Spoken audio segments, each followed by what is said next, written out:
Yeah, do it. I want to see what happens when Okay, we are officially live. Woohoo! Tommy's grabbing his stuff to get set up. So we are up and rolling. Brandon, do you want me to hide the logo or is it fine? No, I think it's fine. Okay. I mean, I guess what button? Let's see. In the upper right corner. No. It's in media assets. Okay. And then QR codes are in widgets. Yeah, there we go. Yes, saw that. Okay. So. Oh, okay. Here we go. We have about a 3-second delay on Twitch. I'm going to type in test comment. Well, and so are you ready for this? Yeah. Chat overlay lets you display live comments directly on your stream. Please note that some platforms like Twitch may have specific guidelines limiting display of comments from other destinations, so make sure to review their policies to stay compliant. I'm not putting our comments live on this screen.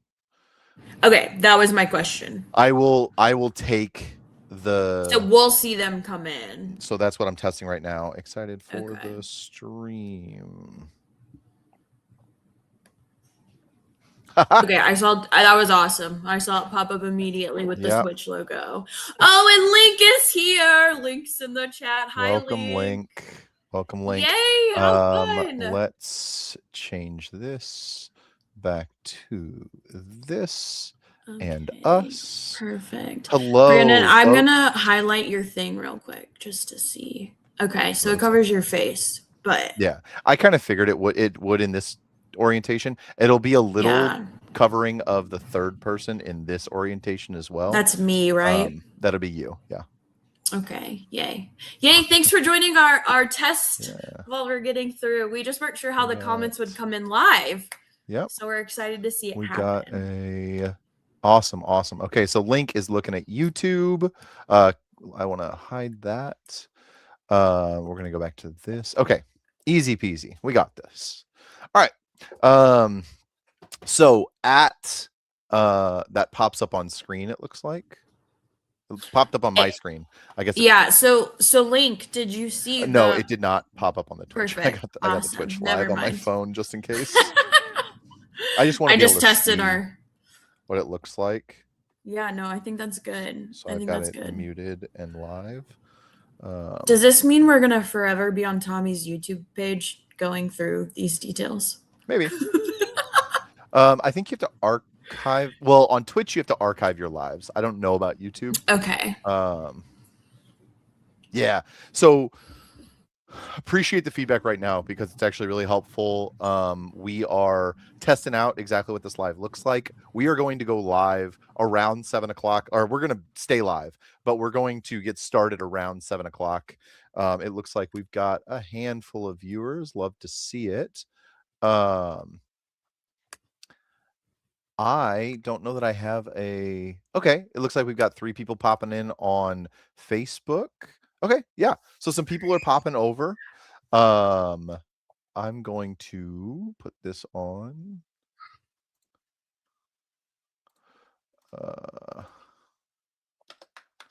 Starting at 7 Central Standard Time.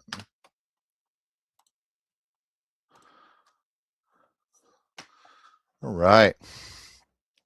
So folks, we are just kind of testing out our tech here. I appreciate you guys hopping on. For those of you who are, we are going to stay live, but Tommy will be here around 7 so that we can kind of go live. If you have questions for Tommy, even if you're just popping in and then popping out, please tell us your questions.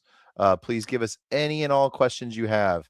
And we will absolutely get those asked. I have a handful here that I prepared, but I want to make sure that the questions are available for anybody to ask. What? Well, I made a comment in the our comment section to be like, Uh-huh. tell us if you have questions, and it pops up on all 3 streaming That's surfaces cool. So it looks like, services in our comments at the same time.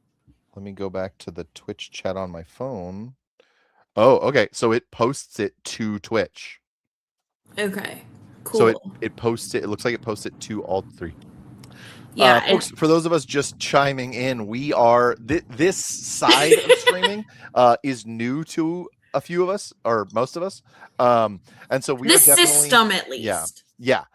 We've got a little bit of streaming background, but as far as figuring out exactly what it looks like, that is new to us. So we are going to be testing out a few things in the next 15 minutes, making sure that we understand exactly how this all works, um, and then we'll be coming to you guys live with questions that you have for Tommy, questions that we have prepared for Tommy. So it may look a little boring for the next 10 minutes, 15 minutes or so.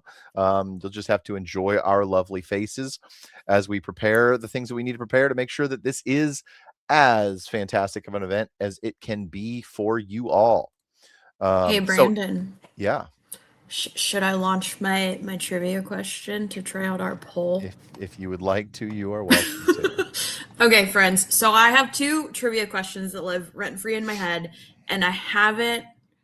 Be the videos accessible on YouTube after the live stream? Yes, we will make sure it's accessible on YouTube after the live stream, and have it available for anyone to see. So someone just asked, we'll have it available for anyone to see across the platforms. Twitch, we might have to archive, Brandon said. But circling back. For our benefit, and you can jump in with your question, for our benefit, Yeah. as we're throwing out where these questions are from, or as we're throwing out what these questions are, I'm going to mention where they're from as well. I'm going to say, hey, Kari on YouTube threw out this, but like just making sure that we're best practices here. Yeah. Yeah. You're on the side of a multiple stream thing, whereas I'm used to just one educational type of thing. So, friends, we're trivia nerds around here. We like those things, if you can't tell by Tommy's background and then Brandon's background at home. So I have 2 questions that live rent free in my mind that are trivia questions. The first one you can type in the chat, and that is, what is the first item that ever had a barcode on it? And that was something I learned at just like a bar trivia night. And then the next one that happens to live rent free in my head as well is president themed. So we're going to launch it as a poll and see what it looks like to try to do trivia through this streaming system. So if you have a guess on the barcode, feel free to drop that in the chat. Don't cheat though. I want you to like really guess what you think it is. And then we're going to launch our first poll, which will make our screen switch around. Yeah, I think I'm going to take the banner off. You should be able to put the poll on. Okay, resume and show. Okay, so from our understanding, you should be able to just write 1, 2, 3, or 4 in the chat to make your guess on where Richard Nixon gave his "I am not a crook" speech. So if you believe it is Walt Disney World, you would type a 1. If you believe it is St. Louis, Missouri, you'd type a 2.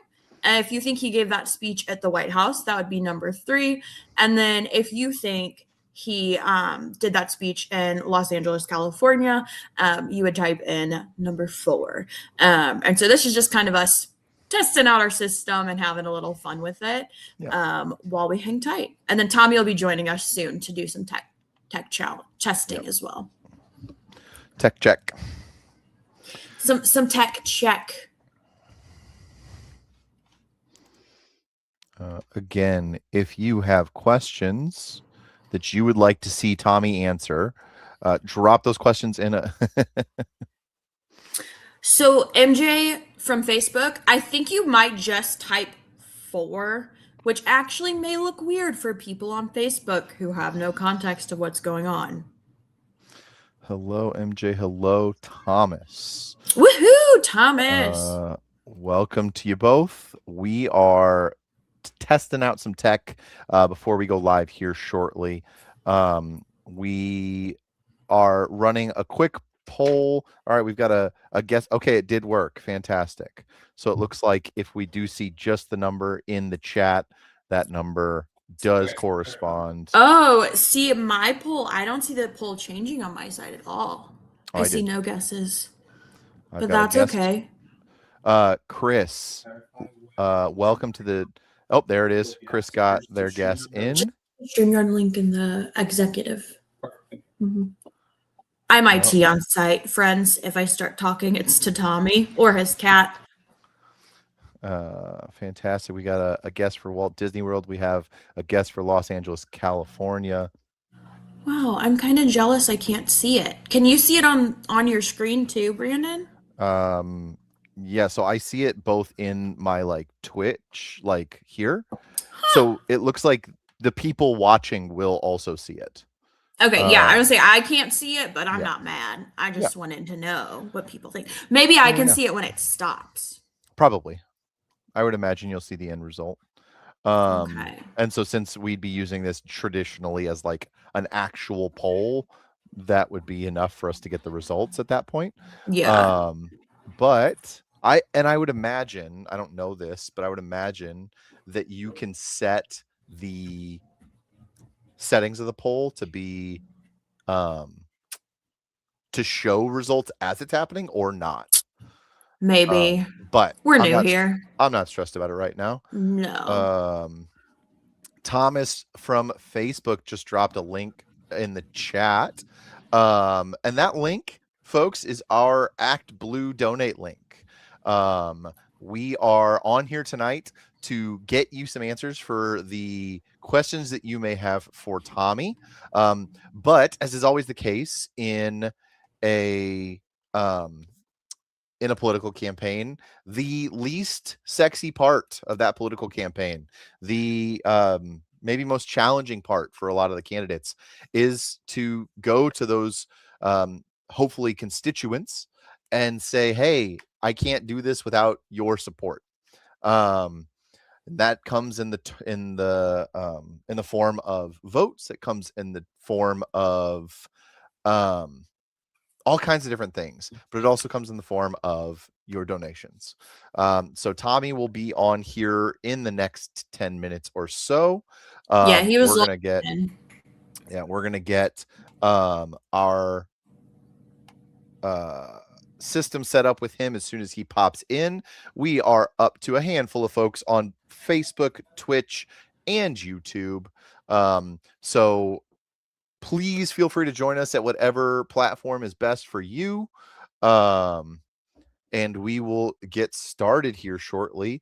We're hoping to kick off in the next 5 minutes or so. I should find my water real quick. You should do that. So that I have it. So I will be back. Because you can't ask the cats to bring it to you. Nope. And I see that Link has now hopped from YouTube over to Twitch. So glad to have you back, Link.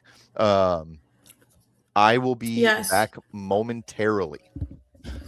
And then our friends, voters, and volunteers that are, Tommy just joined. I'll add him to the stage shortly. But our friends, voters, and volunteers that are in our Discord community, I do have my Discord open as well. If there's like a comment that you're like, hey, Brooke, make sure you see this one, and want to make sure it gets directly to me in case things get a little crazy. Okay, I'm going to add Tommy to the stage. Who, me? Tommy, can you hear me? Twice. I can. Can you hear me? Yes, I can't see your face though. All right, stand by. Okay. Yahoo! Woohoo! There you are. Hi, guys.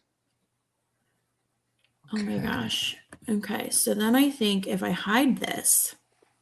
Oh, look, our names pop up. Nice. Yeah, Tommy, we've been having a lot of fun. Yeah, I've never used things we can do. I've never used StreamYard on this end. Yeah, there's a lot. Oh, I don't want to be really big. You should be really big. Brandon's gonna come back and be like, Brooke changed my layout. I can share. Oh. Okay, when I maximize, does that also maximize for you? So I'm okay. Yeah, you're controlling the whole thing. Okay. And So we have different like artwork and things that we're gonna change. So here, let me see. Cinema layout. Okay, ready? Are you ready for the preview? I am ready. I'm ready. Okay, so friends, you're here for the virtual town hall with Tommy Holstein. We will have questions here shortly, and you can drop those on our YouTube, Twitch, or Facebook page where we're live, and those all come through to us here on our streaming system. And then this will also be shared as a video as well. And then tomorrow, you will find a crew of us that are volunteers at Campaign Central at Spencer Road Library. So we're going to meet as a leadership team beforehand, and then we'll be up there. I don't think we have yard signs to hand out. We ran out of them, but more arrive Friday. So you can come get stickers, buttons, magnets, canvassing supplies. Come meet us, like hang out, watch the magic happen, all that good stuff. And then, Tommy, this is something I put on the calendar as a placeholder, and Alyssa made an ad, so we're doing it because we made a bingo card already too. So we're having virtual bingo tomorrow because we're gonna be expert streamers by noon tomorrow, and I have a bingo card. Yes. So you'll get a virtual bingo link, and then you'll be able to like fill out your bingo card and click it from home. And so you may want to have like 2 devices to tune in on, or maybe we'll share the bingo card and you can print it out in advance. I'll let you know. We're winging it. So come meet Tommy virtually again, especially if you missed our live stream tonight. You can tune in at noon on July 30th, play bingo with us, meet some of our team, win some prizes. We'll figure out how to get them to you, and meet your future congressman. And then on my birthday, I won't be there, but on my birthday on Friday, we are having another live stream on Twitch, and it may be like across different platforms if we feel it can go well across different platforms. And our team will be playing Mecha Chameleon, and so they are starting at 7:30. And come hang out, ask questions there. Again, if you missed our live stream, it's a good time to come and engage with Tommy and ask those questions. And one of the awesome parts about this live stream is if you are somebody who is on our Discord and engage with our community, then you can absolutely join us to play this game. And we could probably send some invites out beyond that too. But if you want to not just chat and hang out, but be a part of the game, we are going to play Mecha Chameleon, and that should be a great opportunity for people to jump in. Yes. And then I was going to shamelessly ask people for $32 because it's my 32nd birthday, but I was invited to a different pool party on behalf of politics. So I'm going to go people in person. So if you could donate $32 in support of my birthday for Tommy, that would be a great birthday present for all of us. And I could email more folks. $30 means I get to email folks for 1 month, if you didn't know. Okay, and it sounds like Brandon is back, so I'm going to put on our proper background, and he's going to put our videos where we need to be. We're going to bring us in. Okay, so I need to reorder this a little bit. Yeah, Tommy went in the wrong spot. I know. I said he's in my Sorry. spot. No, that's my fault. You're not speaker number 3, Tommy. I'm number 3. Yeah. Friends, while Brandon organizes us, imagine that there's another ad right here for our Tommy Holstein rally on Saturday. So we are starting at the park at 11 a.m. I imagine we'll be there till 1 or 2. There will be food. There will be drinks. They're like non-alcoholic drinks. Just come get soda and water, guys. And then we'll have some speakers as well. And then Tommy will speak. We'll have free rally signs. We'll have more yard signs. And then we're hoping to go out and really like hit up the community and share more about how Tommy's super awesome and canvas in the area. So that ad will hit Facebook shortly, or I will magically design it while we're chatting today. Stay tuned. Yeah, I'm done talking now. No, you're good. I'm almost done reorganizing. Okay, I'm gonna close the poll. Stop the poll. MJ, that is this Saturday, and what park was that again, Brooke? Oh my gosh, I missed some details. This is why I need an ad. Old Town Park Pavilion A, St. Peter's. There wasn't a flyer because we were finalizing some official details, but the official details are figured out. So invite everyone, you know. All And right. like bring stuff to stay cool because I'm sure it'll be warm. Yeah. Okay, let's put a banner on and see if I spaced this right. I spaced it mostly right. Fantastic. Okay, well, it is officially just after 7 o'clock. And we promised the folks a 7 o'clock start time. So I think now is as good a time as any for us to get started on this town hall Q&A. Oh, and there was a drum roll. It appears. So the structure of this, folks, just to kind of put out as much information as possible.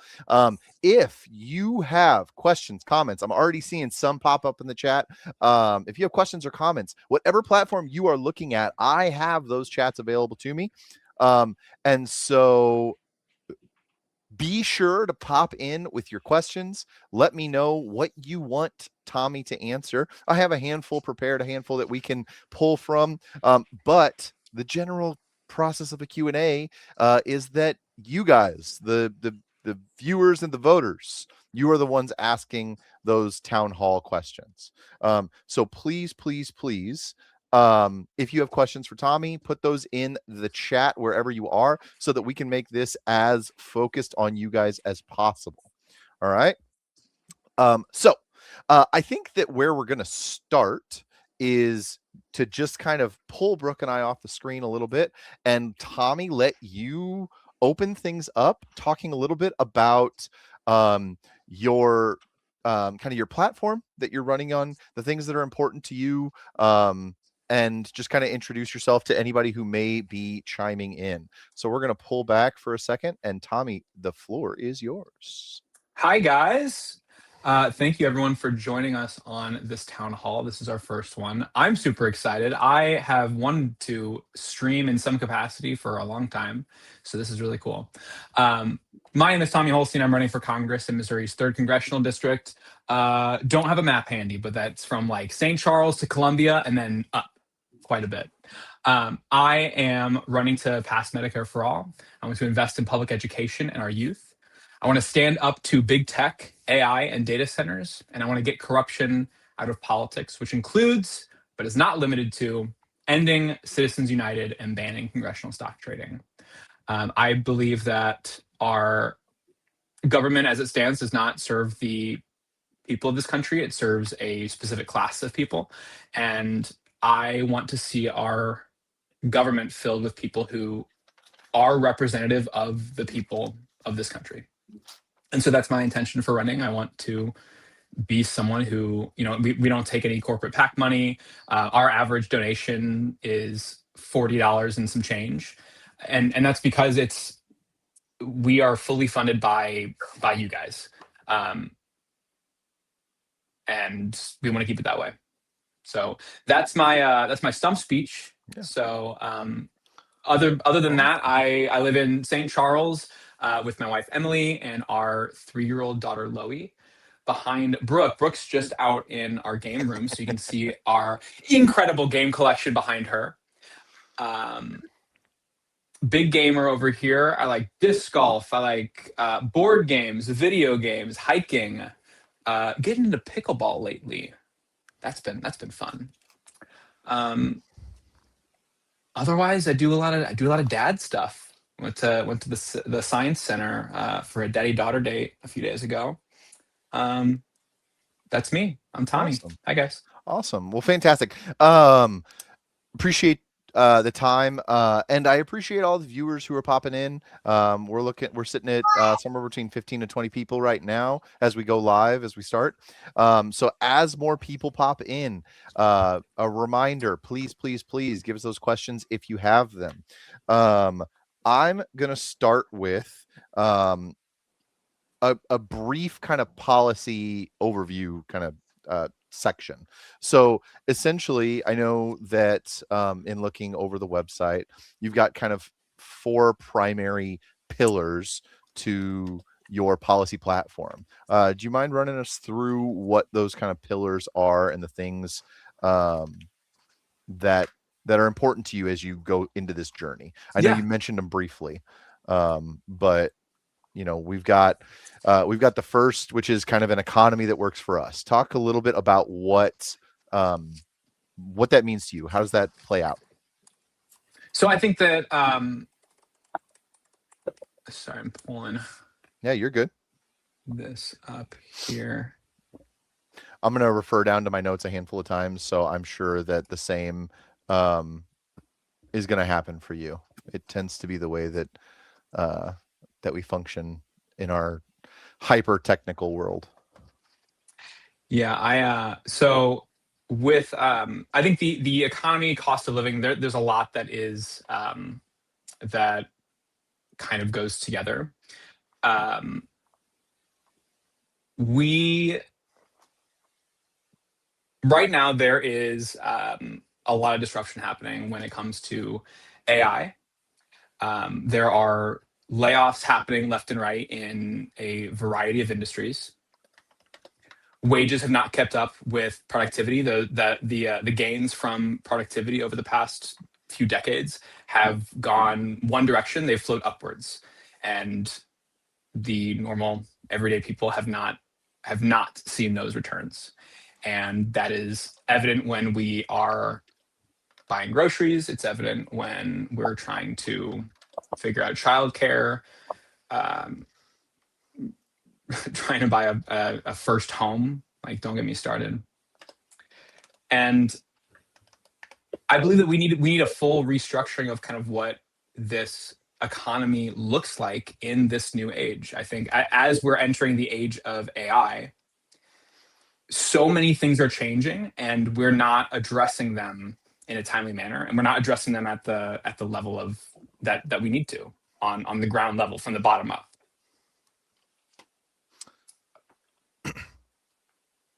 Yeah, I think that to touch a little bit on that, somewhere around a little over a third of employees right now are kind of reporting that their current workplace is expecting or requiring integration of AI into their day-to-day tasks.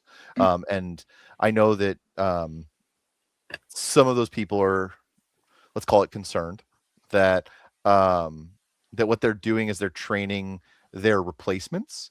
And so, what kind of policy platform, what kind of policy implementation would you like to see that might address some of that stuff? Well,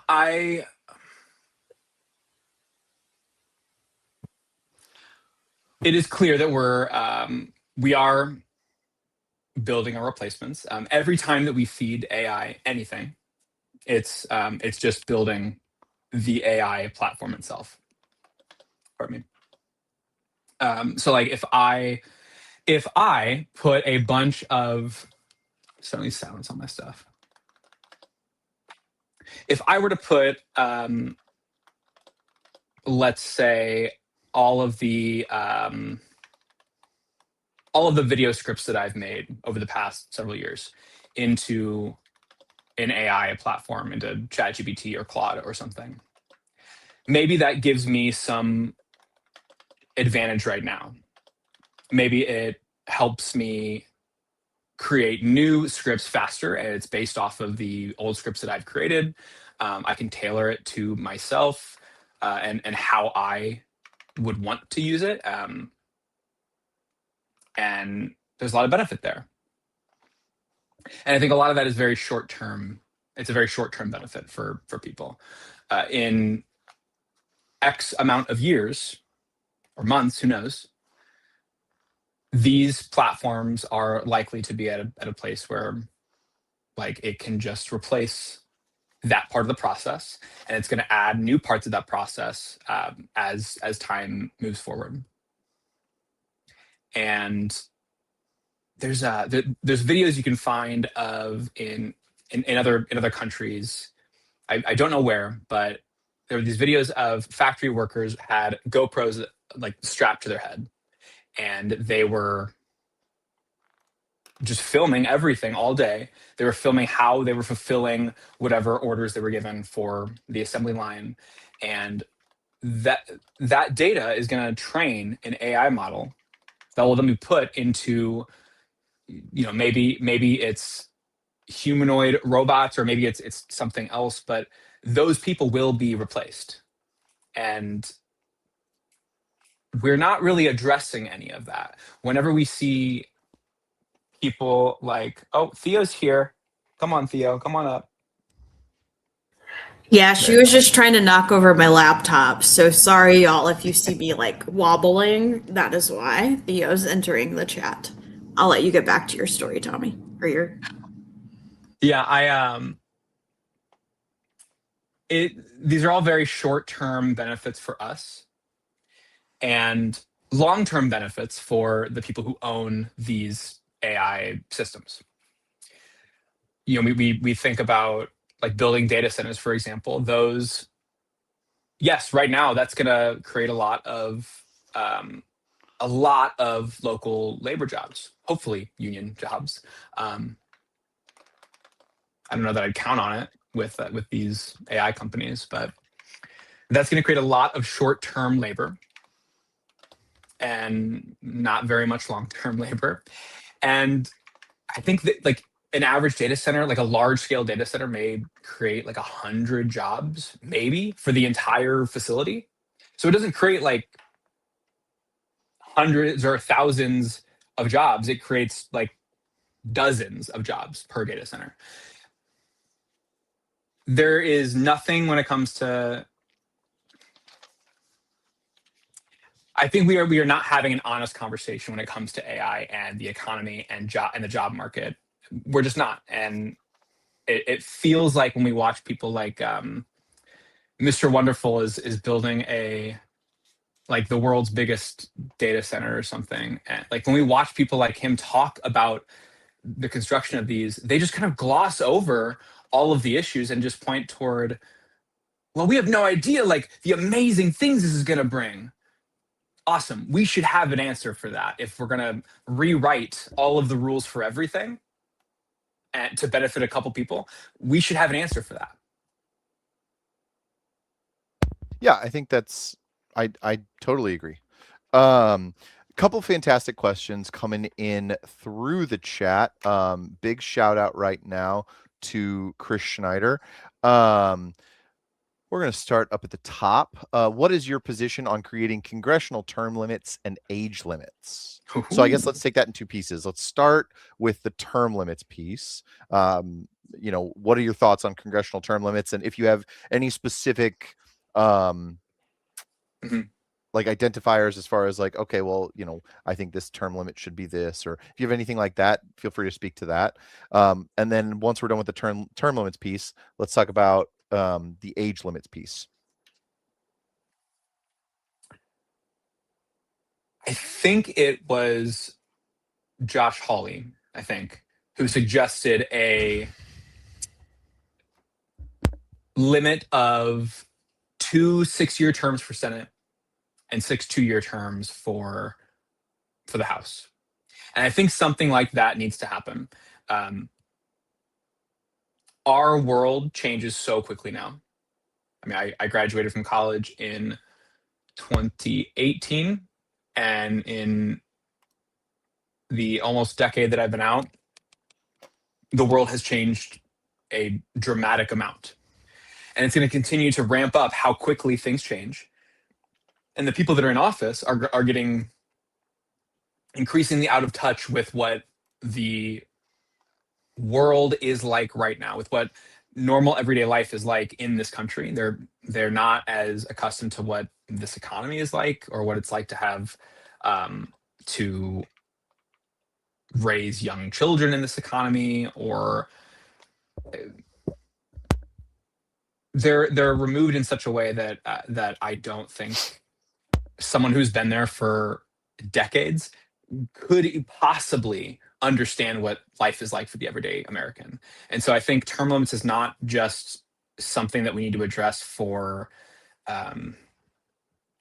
like for political integrity's sake, but also for to make sure that we have representatives that do understand the challenges that everyday Americans face right now. Because as it stands, I don't think that the majority do. And I look back to some might remember the Mark Zuckerberg congressional hearings forever ago. There were senators were asking him, like, how do you make money if this service is free? And they were like trying to frame it as like a gotcha or something. And he was like, well, Senator, we run ads. And it was very clear watching these hearings that like they did not understand how this platform worked. And that's Facebook. That's just Facebook. Now that we have things like AI, and who knows like how that's going to progress over the next however many years.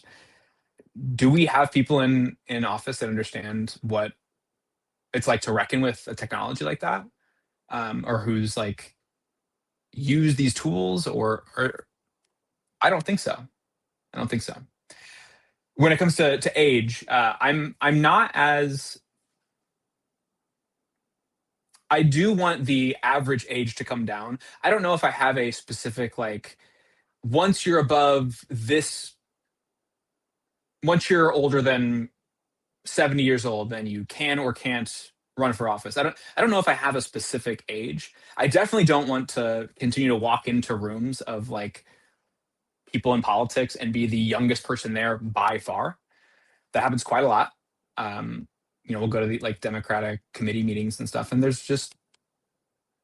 there are no young people there. Very, very few young people there. And the same is the case in Congress. And so I want the age to I want it to trend younger, but I'm not opposed to someone who is of an older generation being in office. I think there's value in that, and we should respect those opinions and things. But we absolutely have to have term limits, regardless of how old somebody is. Like if someone comes in at 25, there should be a term limit, and they should not exceed that many years in office. We need new perspectives, and we need it frequently. Gotcha. Awesome. Okay. Fantastic.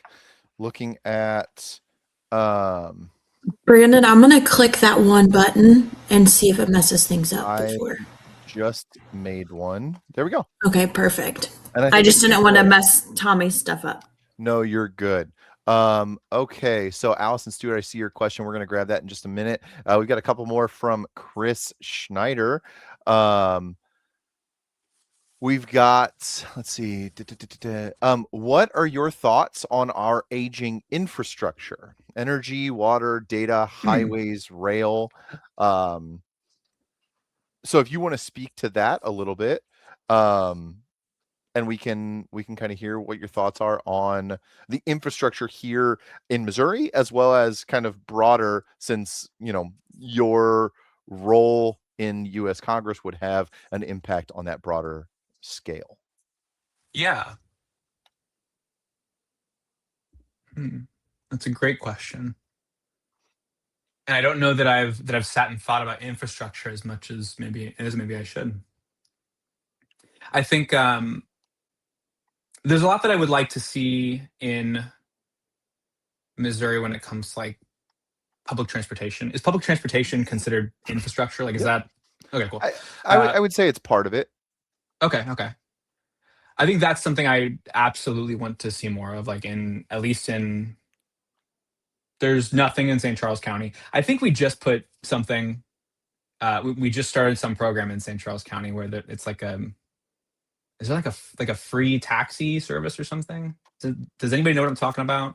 Am I wrong here? I am not as familiar on the St. Charles County side, being not in St. Charles County myself. But I can certainly fact check that while you keep talking. Yeah, I think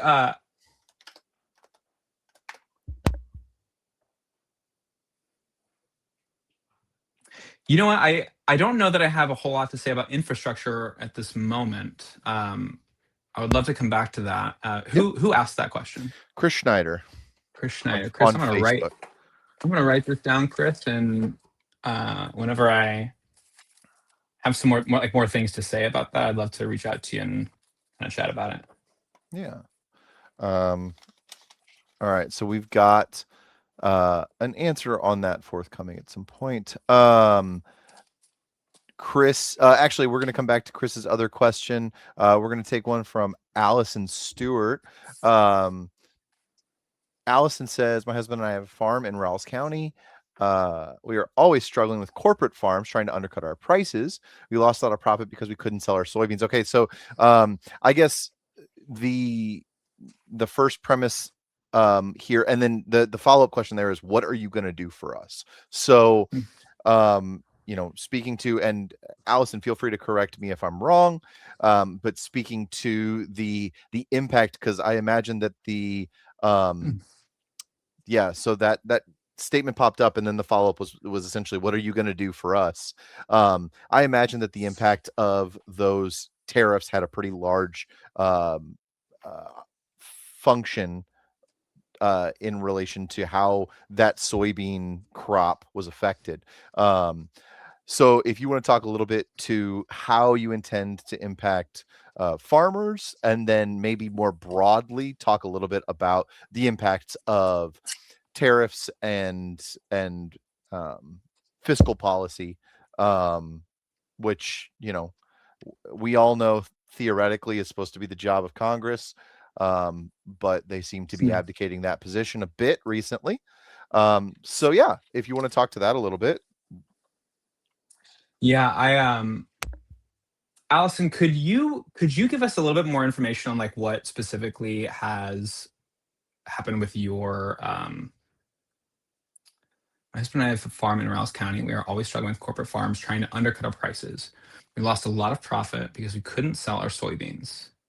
Um, could you explain a little bit more, Allison, on just kind of what that story, what happened there,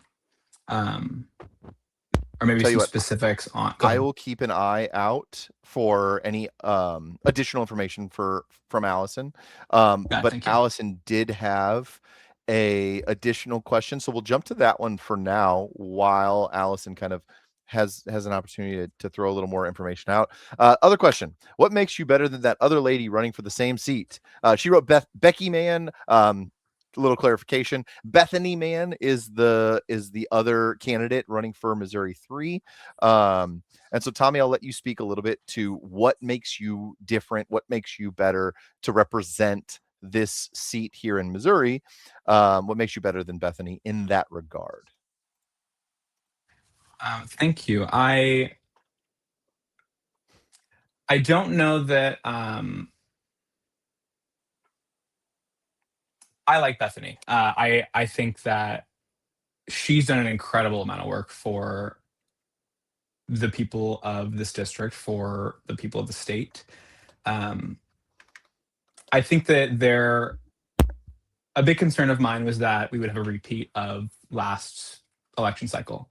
Bethany ran against Bob, and Bob won. And my concern was that history would repeat itself. And in looking at Bethany's platform, I think there were some things that I am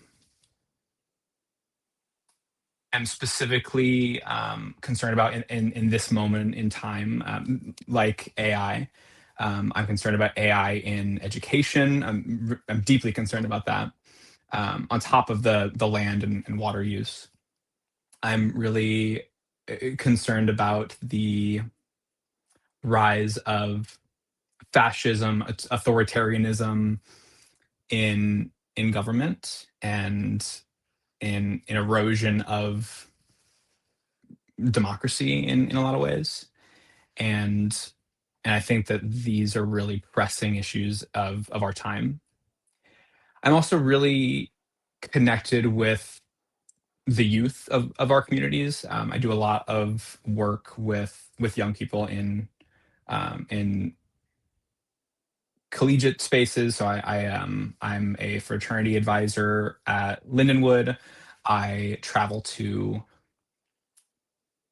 leadership retreats to do small group facilitations, and I'm on the board for Destination Imagination for Missouri and Kansas. And so I spend a lot of time around younger demographics, especially that like 18 to 22 range, which is that's a really important block of voters to turn out. And I think we're really seeing a lot of movement in that area, and a lot of positive feedback from young people who feel really heard with our platform, I think. And when we talk to them, they're energized, like really energized in ways I've not seen voters be in a long time. And I think that's important. And I think I can take Bob. Awesome, awesome. All right. Allison gave a little more clarification. We're going to get back to her question in just a moment. I saw one that I wanted to make sure that I touched on, which is from Bridget Hartz over on YouTube. What are your thoughts on how to balance the Supreme Court?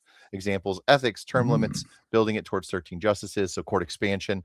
I know that there's been a lot of conversations recently on what a Democratic majority in Congress, what a future Democratic president. Generally speaking, what can Democrats do moving forward? Because it seems to be a bit of a punt from some of our friends on the right toward reforming the court. So, what are your thoughts on Supreme Court reform and what that might look like, or what form that might take? I'm definitely in favor of expanding the courts. I think that having such a small number of justices, like it, I mean, we see how it plays out every time that they do anything right now. And I want to see more perspectives in office, and I want in the Supreme Court, and I want to see, for the same reasons that I said I want term limits for Congress, I want them for our Supreme Court justices too, for the exact same reasons. I want to have a turnover of opinions and thought and new leadership, and we just don't have that. And we have this entrenched power that has done so much damage in the past decade. And I think if we had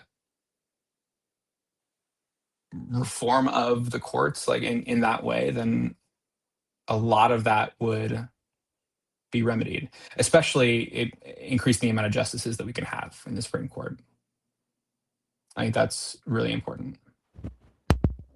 All right. An interesting one here from MJ on Facebook. We're going to go ahead and highlight this. This is actually a second hand question, let's say. I was talking to a woman yesterday. She asked me, does he see color or is he colorblind? And I would love for Tommy to answer that himself. So obviously touching on, an issue that has a lot of salience in the Democratic Party, in the broader country at large. But yeah, it looks like the question as it's phrased, does he see color or is he colorblind? So I'll let you speak to that. I do see color. I think that it's always been strange to me that I don't see color is a phrase that is kind of tossed around. I think that it is okay to recognize our differences and elevate the things that make us different. And I think that there's a lot to recognize when it comes to different communities.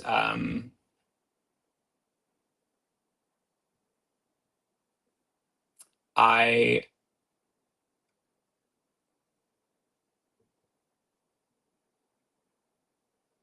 do see color. Yeah, I do. I guess I don't know what else to Yeah, share there. a follow up from a commenter on YouTube. I tack on 074. It's important not to be colorblind. I think that you It's know, important. I think that a lot of people can agree that there was a kind of a point in time where the the conventional wisdom was, oh well, let's treat everybody equally, and as a result, let's make that claim, oh, I don't see color, or Mm. color, and I think what that did was it played into the idea that color had no impact. And I recognize, like, it's a bit, I don't, call it hypocritical, call it whatever you want, for two white guys to be sitting here talking, and it is not either one of our place to lecture anybody on this topic, but it's, it is naive for any of us, those who have lived with certain privileges, or those who have not, to ignore that systemic situation, right? And I Yeah, think I that, I I agree. I think that it is often used in such a way that that overlooks the challenges um, that different communities face, and it just kind of sidelines it in a way. yeah, awesome. Okay, so um we're gonna jump to that same commenter, tack on 074. Where does justice and accountability, and I don't want to spend a ton of time on this, but we certainly can spend a little bit. Where does justice and accountability for the current administration rank in importance should you get elected? I love me some accountability. Um, I cannot wait to hold these people accountable. Um, I think it's really evident that they're terrified of being held accountable for a lot of the things that they've done in this administration. They clearly did not think that they'd be in the position they're at right now, where they're about to, knock on wood, have a disaster in the midterms for them.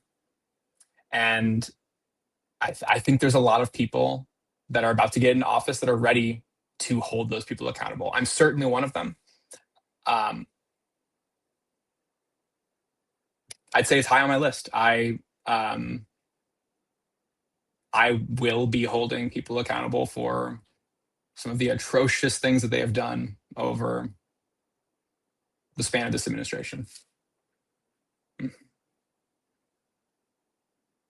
9 to 13, Thomas. Why 13 specifically? Is that a common suggestion? Where am I posting notes? There.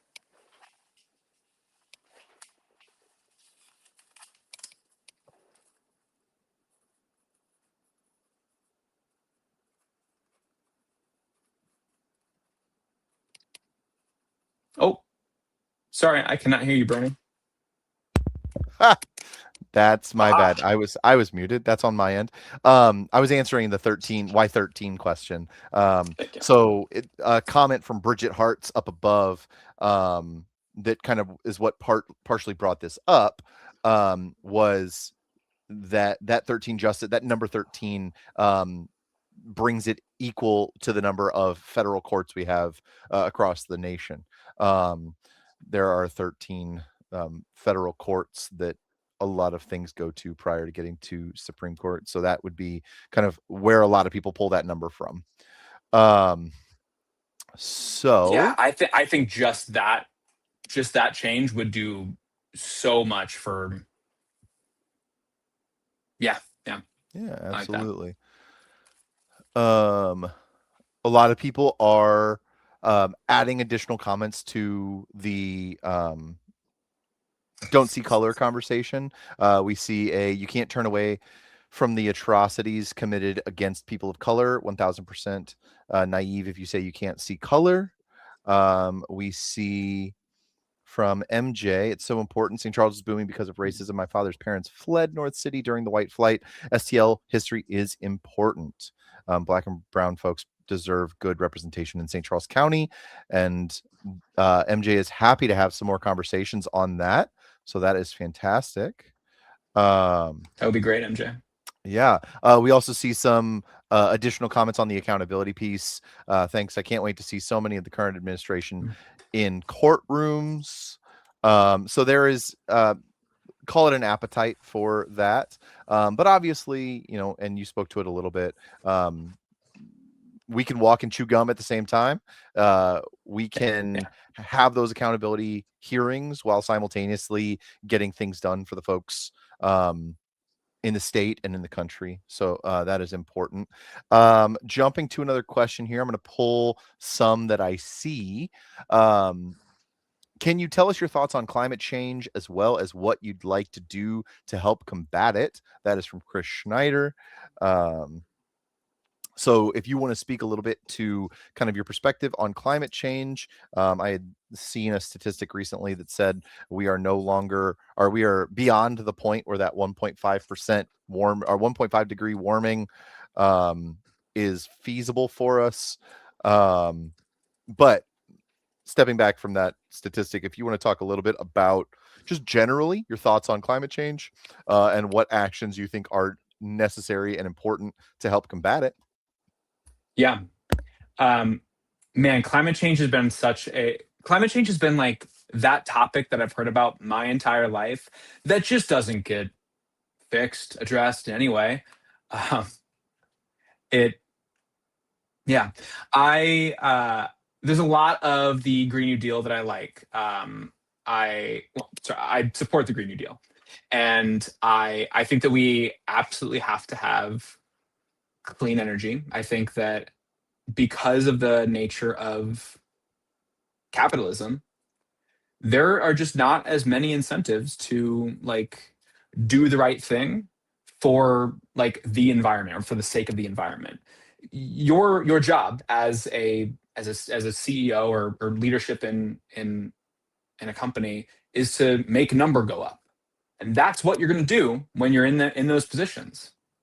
And so I want to make it to where there is incentive for clean energy and for addressing climate change, or because I mean, are people still saying that climate change is a hoax? Is that still a talking point of this administration? I mean, I haven't heard them talk about it in a long I don't know time. the last time that they mentioned climate change. I don't know that it's been a Okay. conversation. While we continue to answer this, I want to make sure I throw out Alice, Yeah. and I'm gonna come back to your question right after this one. So do not fret. We will get to it. But yeah, climate change. But yeah, Tommy, I have not heard nearly as boisterously, but really not at all, this administration have any sort of discussion on climate change. Mm. I I think that there's been some additional um, call them focus points and concerns that people have had lately. When you've got people storming the Capitol, when you've got like the long-term concern of climate change is very, very real, but it's also very, very forward-looking. Yeah. And so Abstract in a lot of ways for it's the everyday hard for person. people to make sure that their focus is there. But yeah, I mean, I think right now there's a big reason to like move focus back to climate change. That might not be on like my four main pillars, but it's absolutely something that I want to address and be a part of addressing. As one of the things that I want to do is impose a 5-year moratorium on data centers, and I want us to study what are the long-term effects of not just data centers but also AI. Before we build this massive infrastructure, we should figure out we should have some ideas of what we think is actually going to happen to our country, to our educational system, to our power grid, to our et cetera, et cetera, et cetera. And one of the concerns of building all of these data centers is the environment. And so someone today, I was at PJ's Coffee for we do mobile office hours every so often, where I just go work at a coffee shop somewhere. I was talking with somebody, and we were talking about data centers, and what if as data centers do eventually get built, whether we have like a moratorium or whatever, what if they were all built and they were we specifically required them to use clean energy? They had to. Like, that's a conversation worth having at the very least, and no one's having it.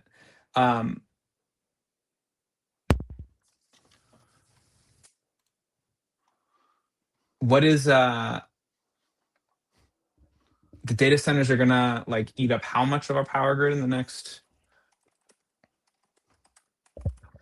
Yeah, I don't have a statistic on that. Time.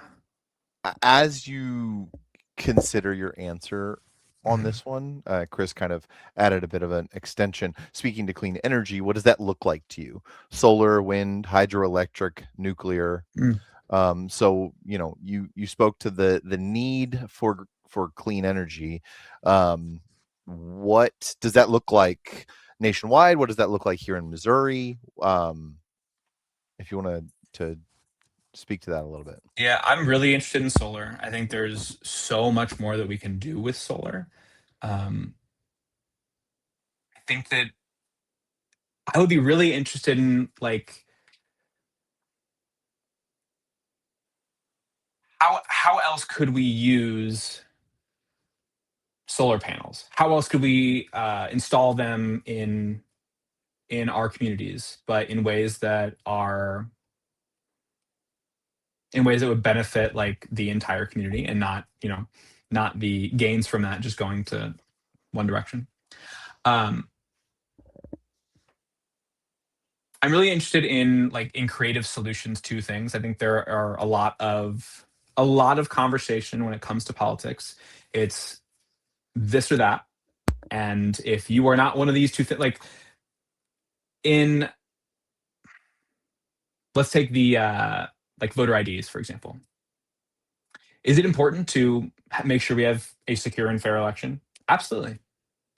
I also believe that requiring voter ID is specifically makes it harder for people who poorer communities maybe will not want to spend the time to go and spend their resources on getting an ID so that they can go vote. And so it disenfranchises those communities. Why don't we consider some other creative options? So how could we make it to where we can have voter IDs free for everybody, no matter who you are? If you're in this country, you get a voter ID. It is free. We could do that. We could figure out a way to do that. And with things like clean energy, we need to have creative conversations about how to implement these things. How are we going to implement a bunch of solar panels around our country? We can do new things. And I mean, hell, as AI advances, let's use that to figure out how to implement these new kinds of clean energy sources. How can we integrate that into society? I don't know much about nuclear energy, to be honest. I know that is a hot topic, or a very controversial topic, I think. Solar and wind are I think that there's a lot of opportunity there. I'm going to highlight a little bit Ooh. in response of what Allison Stewart's saying to this, and then we're going to pop back to Allison's question. It should be standard that all new housing construction has solar panels. The problem is that big corporate energy doesn't want people to be self-sustainable. Mm, So I love this idea. I love the concept of, hey, if you're going to build a new construction, then that new construction needs to be built in a way that is designed for individual sustainability, right? If every single family home has built-in solar that stores to a battery that lives in the attic or lives in a mm, space in the home, then that home is set mm, up in a much more sustainable way. It can handle power outages. It can pull from the grid less, which saves people money in those times of high usage. And there's a really there's a lot that can be done there, Allison. I love that idea. I think that is a fantastic suggestion. you have my brain moving right now. I am But that's what sorry, really quick. That no, that is yeah. exactly what I'm talking about, Allison. Like, that is a really creative idea that should be something that is talked about. I love that. And I want more new ideas like that. Forgive me, I'm stealing that. It's borrowing. It's borrowing. It'll Borrowing, it'll yes. it'll come You'll be back to credited, don't worry. everybody, right? So coming back to Allison's question from earlier, this was the conversation about corporate farms versus family-run farms. Little clarification to that. So here is kind of what she's added. We can't match prices that corporate farms can sell for. So. Mhm. An example of this to somebody who, like myself, not a farmer, don't really understand that those big box stores selling cheaper than mom and pop stores. Things like Amazon, who will decide a company that they want to take over. They will undercut their profits for a year, 2 years, 5 years, however long they need to, in order to drive the market, and then they will buy out their competitor at pennies on the dollar, and then they can raise prices overall. So I think that the premise Mhm. is kind of the same here, is how what kind of policies, how can you help um these family farms who, as a result of farm subsidies, as a result of generally policy that is put in place, um, just cannot compete to the same Mhm. level that these large corporate farms, who most people would argue are probably doing things in a lot of less than moral ways. I'm very much a cheeseburger lover. I'm not somebody who's going to say, "Oh, we can't have all of this meat because it's bad for us and the environment." I, that's just never going to be my policy. But I do think that like ethical farming and sustainable farming is going to be important, and a lot of um, these large corporate farms maybe don't do as much of that. So I don't know, Tommy, what conversations you have in the barrel for that piece Mhm. on farming, but I Missouri is to a decent extent an agricultural state. We have a relatively large ag department here, and so like what Mhm. ideas, what talking points, what things do you have for the farmers, the family farmers who are here in the state? So I think that speaks to something that is, um, it's big in the farming community, but I think it touches on like small business in general. As Yeah, I mean, I've never been a farmer, but I have been a small business owner, and I know a lot of small business owners. And Dale Canoyer, who's running in House District 65. Dale, if I'm wrong, I'm sorry. I think it's 65, but he just spoke with somebody who has like a local I think it's like a local hardware store. I think he was. It is House District 65.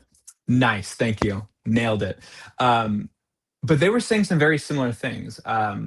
How they're like, we'll have people come in here and they'll want to order something. Or I'm sorry, yeah, Dale was interviewing this guy who owns a local hardware store, and he said, as people come in, let's say they want to order, I don't know, a hammer or something, and I could tell them, well, it'll be here in 4 to 5 days. Well, they can just go order that hammer on Amazon, and it'll be here in a day or two. Hell, it might be here the same day, and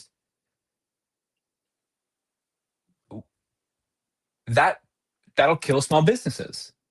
And likewise, it's going to kill farms, family farms.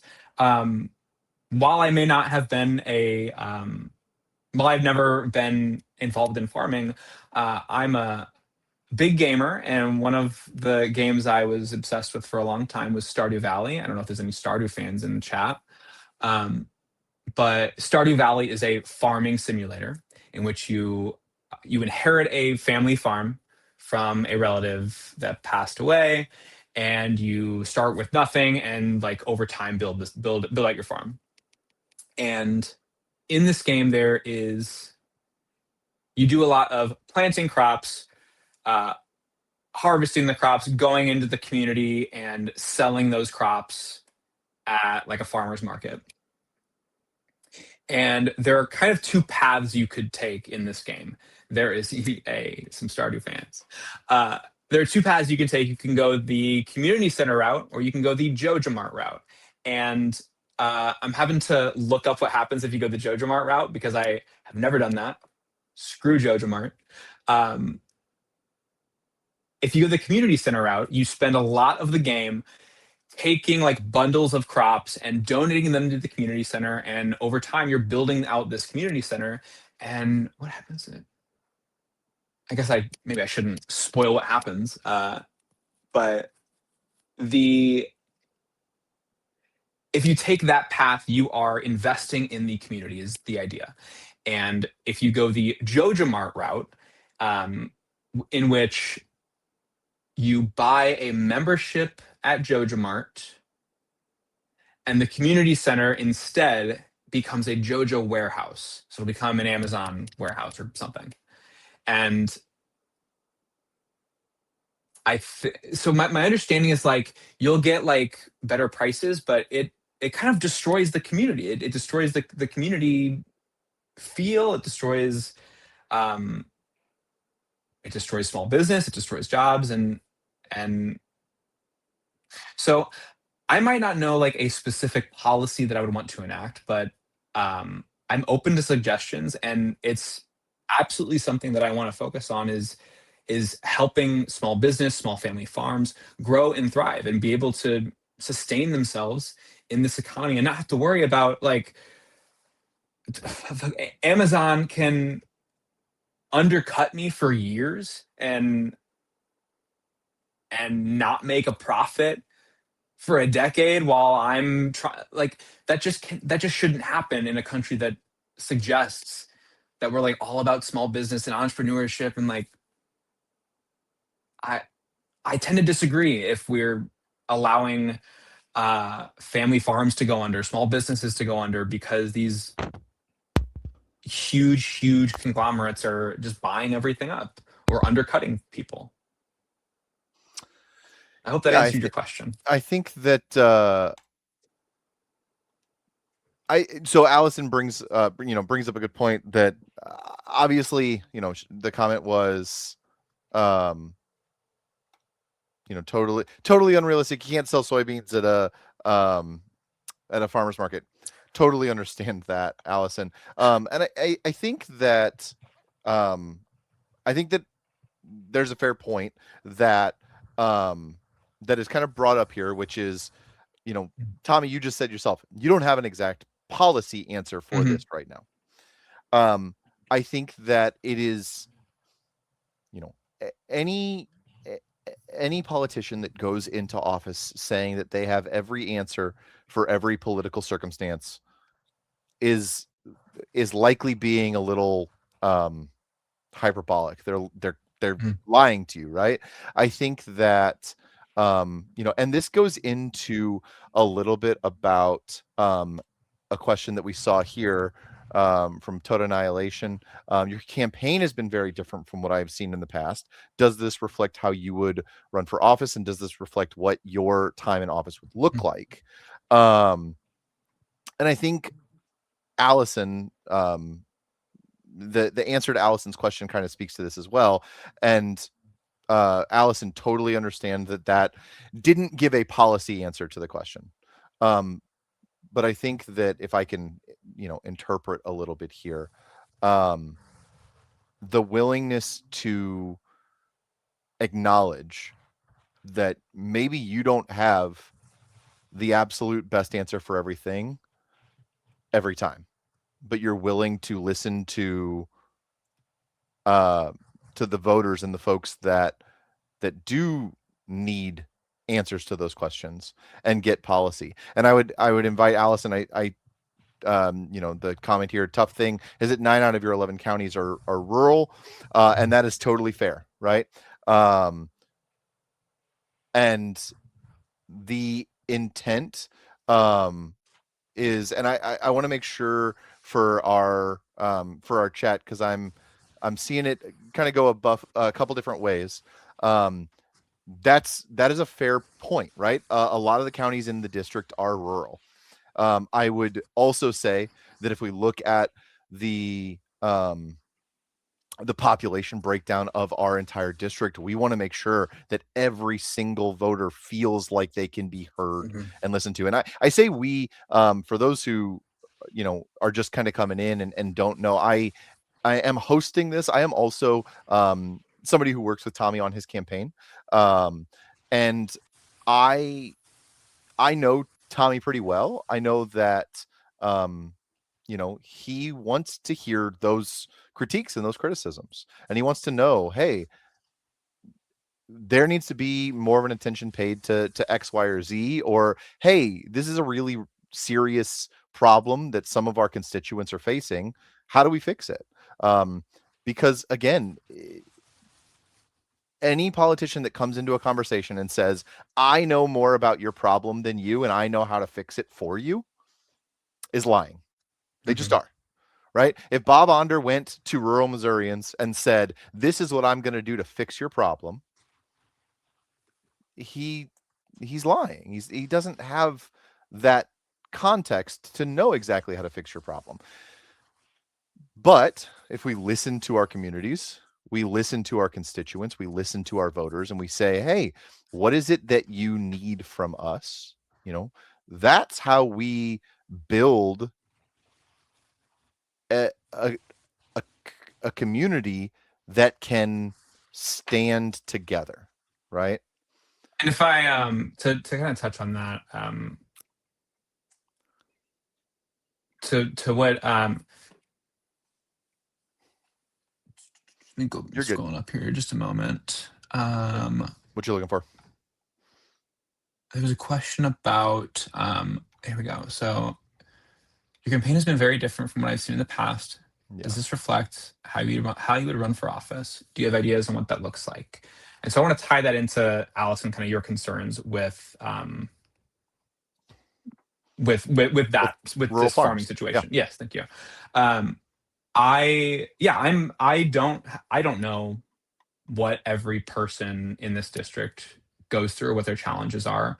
And you're right. There's a big difference between what it's like living in St. Charles County than in the other 10 counties in this district. I have always learned best from others and from their experiences and their insight. And so I do not claim to be somebody who has the answer for everything.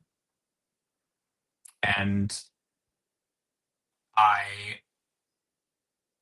need to be somebody who surrounds himself with people who can challenge how I think and give me new perspective and an understanding of how different people in this district live. That's going to be a huge priority of mine as after November. And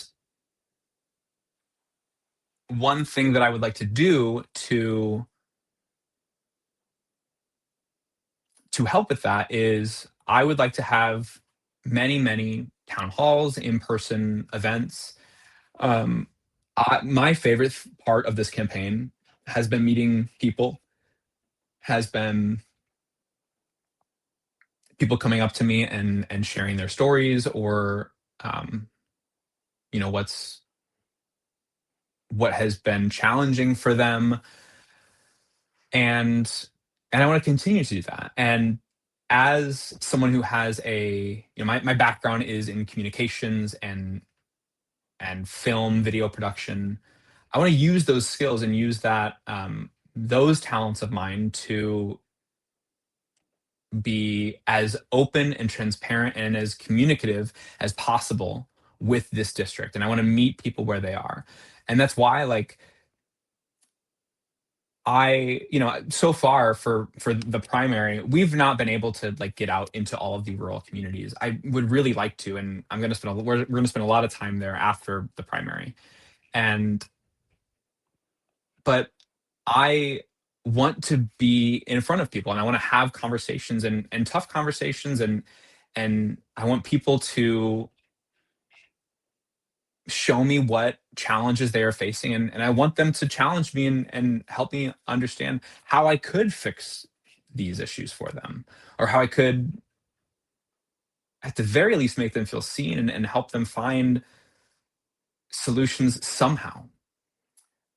So yeah, I don't have the answer for everything, but I will surround myself with people who will challenge how I think, will show me new perspectives, and I think that's what leaders should do.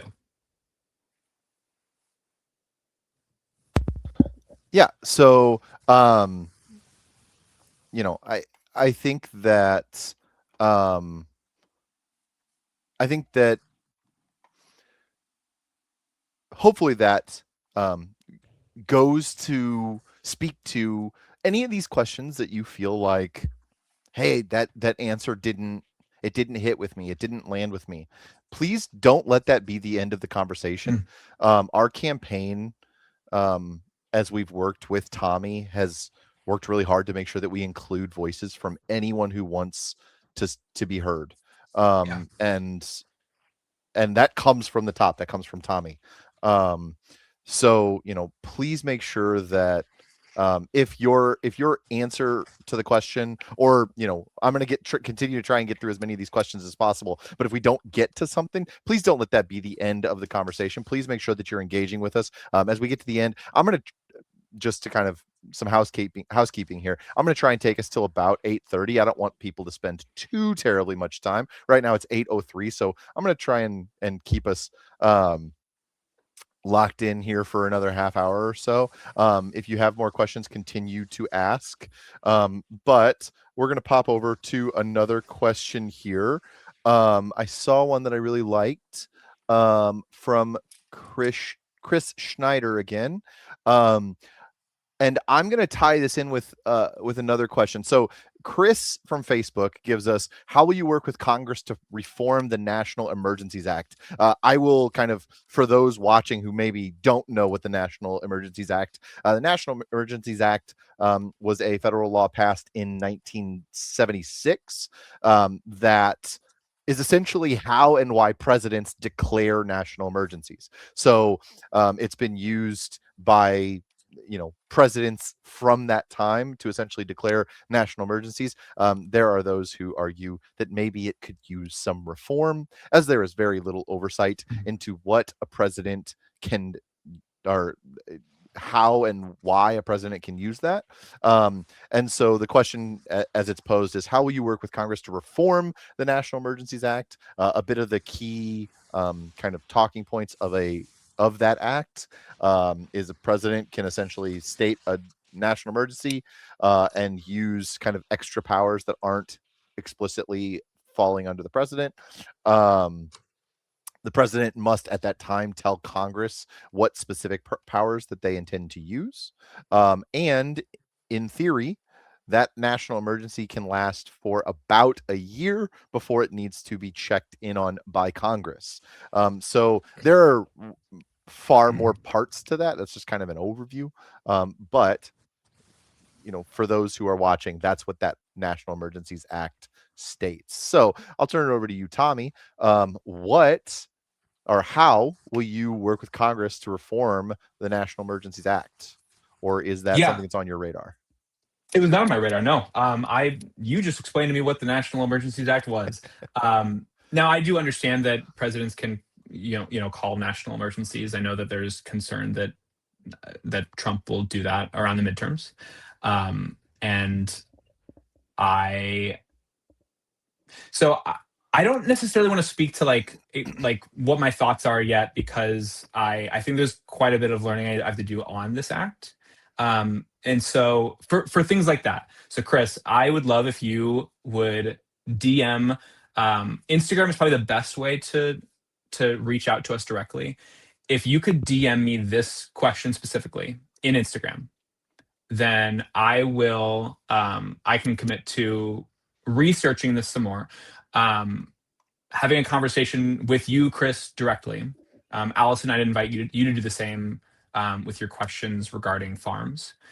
And um, I want to be able to respond to you specifically, but then also take that and put out content or information somewhere, so that my intention here is to hear the things that are of concern to people. And if I don't have a direct answer, if I think I need more information, then I'm going to go seek that information, and educate myself further, and then come back with something that I can present, I guess, a bit more intelligently. Um, yeah. So Chris, please, send me this question, and let's start a conversation. And Chris and Allison both, I have starred those comments for us on the back end so that I have document of that. So even if that's not what I meant to do, even if that DM doesn't come from you, we've got document of that, so we will make sure to get that sent your way. Let's take it to the next one here. Quick question from Wars_OG. Who you guys voting for? And then it says in presidential race. So I'm not sure if this is intended to say who do we intend to vote for in 2028. We don't even know who the candidates are for that yet. And Tommy, I'll let you jump into that if you'd like, but seeing as we don't know exactly who those candidates are, I'm not really sure. No, But I don't even Wars know OG, who's in the conversation. Wars OG, if you would like to clarify, are there some Democrats that you like that are running? We'd be happy to take a look at those things. Feel free to clarify that for us. And we can go from there. Other questions that I've got right now would be okay, interesting question once again from Chris Schneider. Chris, you are crushing it over on Facebook. Do you have a plan to combat the extreme gerrymandering of our district? So to talk a little bit about this for again for the folks at home. Obviously, the drawing of congressional district maps, state district maps, that is all done here on the Missouri level. So the state that Tommy's, or the seat rather that Tommy's running for, doesn't explicitly have power over drawing those districts, but that doesn't mean that the federal level can't act in some way, shape, or form. So, Tommy, do you have a plan at the federal level to combat the extreme gerrymandering that is taking place in the state of Missouri and across the nation?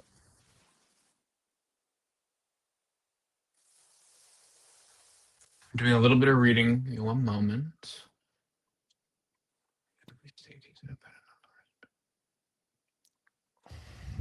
Okay, yeah.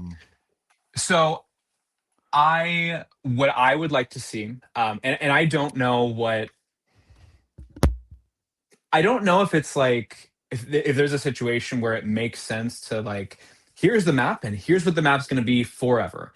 I don't know what the ramifications of that may be, so I don't like that could be a path. Something that I would definitely like to see is that I don't want just the people in power to be the ones to draw the map. Like if we've got uh, if our Republican ran state can redraw the maps to make it even more in favor of Republicans, that's a big issue. That should not happen. Um, and so I did a quick Google search as to like what some suggestions may be for addressing this at a federal level. One thing that this says is independent commissions require every state to use independent, nonpartisan panels instead of state lawmakers to draw maps. That I think that I'm confused why that doesn't happen currently. Some states use. Never mind. I'd stand corrected, Chris. Yeah, so there are some states who now, granted, a lot of them tend to be Democratic states, relatively blue What's that states. like? California, is a big one that does this, and their recent fight a while back. Yeah, I think that needs to be expanded everywhere.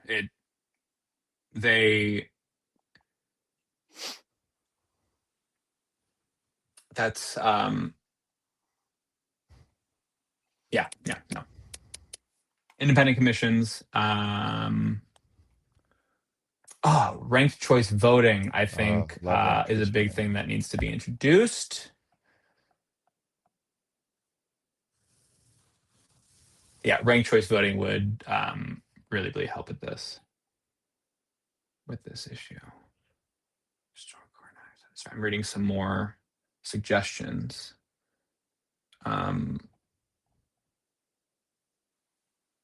Adjust federal election laws to shift toward proportional outcomes for parties' total seats. The independent commission thing, I think, is the biggest thing that is like immediately sticking out to me as something I think should be implemented everywhere. And also ranked choice voting. Wild that we don't have that.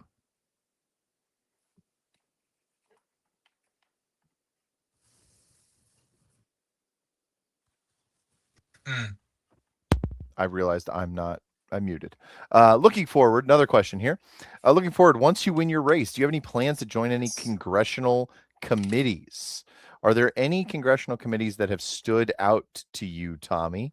Yes. That would interest you in joining, and kind of what expertise might you bring to those committees? What committees best suit the what committees might best suit you? Yeah. Yes, I'm pulling up the list of committees now. Yes, last time I was looking at this, there were several that I was interested in. Yeah. I'm interested in education and workforce. So education specifically, I'm very, very passionate about education. Just with my volunteer background, having a 3.5-year-old daughter who's about to enter the school system in a year or two. When do kids start kindergarten? Is that in 5, 6 next year? Thank you. Yep. I'm really concerned at what education is. I'm concerned with what it looks like now, and I'm concerned with what it's going to look like over the next several years as AI is introduced. A big thing that I would like to do, just as an aside, when it comes to AI in education, I want to ban it completely for K through 8, and perhaps have like strict educational guardrails for high school where we introduce it and teach maybe how to use it specifically with their education.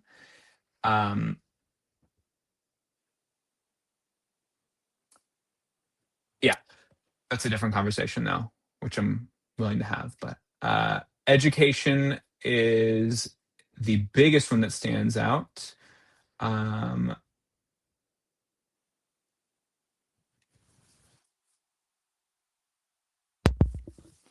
Small business. I've been a small business owner since getting out of school.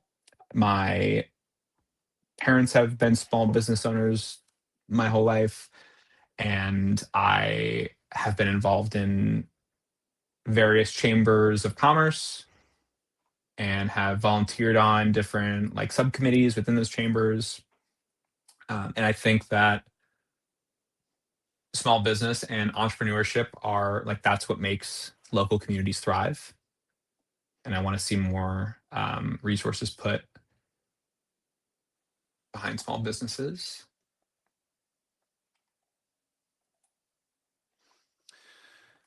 Yeah. Those are my biggest two. Okay. Small business and education. Oversight and government reform is what I'm looking into. Oversight as well. Okay. Next question I'm seeing here. I'm trying to pull from all three of our platforms, folks. So if I miss a question or if I'm skipping around, I have them all documented. I have them all here. Just trying to make sure that I grab from different areas so that people are getting their questions answered. Seeing here, and I'm going to grab Twitch here in a second as well. MJ asks us, will you vote against funding ICE? Will you vote against funding Israel? Will you do your part in separating us from those when you can? I know that this is a topic that's come up in the campaign generally. So if you want to speak a little bit to kind of your perspectives and views on ICE and their funding, if you would like to speak a little bit toward your perspective and views on Israel and the funding of military funding towards Israel. And I'll just kind of leave that to you there. Yeah, I will start with funding ICE. I believe that we should abolish ICE. I think that what it's become is just not reformable. When I look at what ICE is today, and I did not know this until recently that it was created after 9/11 and did not exist before that. I didn't know that. So we've existed without it. So INS was the kind of part of the government that handled a lot of the immigration prior to. It was INS. INS. Yeah, so. When I look at what ICE is today, I see it. The Stanford Prison Experiment comes to mind. The what is it? The Milford Experiment? Is that the one where they were shocking people? Milford. I don't know off the top of my head.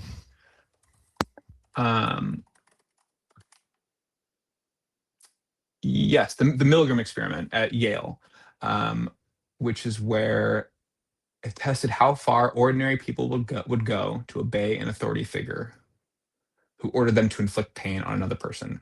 Now, I don't know that our government is specifically saying, "Hey, go inflict pain on people." However, it very much seems like ICE agents, like one, they do not have the proper training that they're supposed to have. Their training was cut. It was gutted. They man, so much has happened over the past year with ICE, but when I see videos of ICE patrolling the streets, it very much reminds me of the Stanford Prison Experiment, and then it feels like there are a lot of agents that sort of power has gone to their heads in a way that is different than a police officer. It's just different. So I think we need to abolish it. We need to start over. We need something else. And it's also one thing if we are deporting the worst of the worst, like we were told. It's another if you're deporting families and people who work in kitchens and ripping them from their families. I'm just not okay with that. It's also a larger conversation, but now when it comes to you're welcome, MJ. When it comes to Israel, I will never vote to send military aid to Israel. I think what's you can watch like live streams of genocide on your phone. So no, I'm not going to be a part of that. I'm not going to. I think that if anyone who's being honest, it like will look at what's happening um, in Gaza and the West Bank and just see um, the most horrific acts that I can imagine. And so I will never accept APAC money. I won't accept corporate money. I won't accept any money that is not just, um, like I've said, my intention is to, I need to be somebody who is a candidate for the people and not special interests, not corporations, not large donors. That's just not, I don't think that is how government should be. So no, I'm not going to fund ICE. I'm not going to fund a genocide. All right. FYI, folks, a lot of questions coming in. I know that we are not going to get to all of them. I kind of want to make a push to get us done here in about 10 more minutes, sitting around 8:30. We will kind of wrap up starting then. We've got a question here.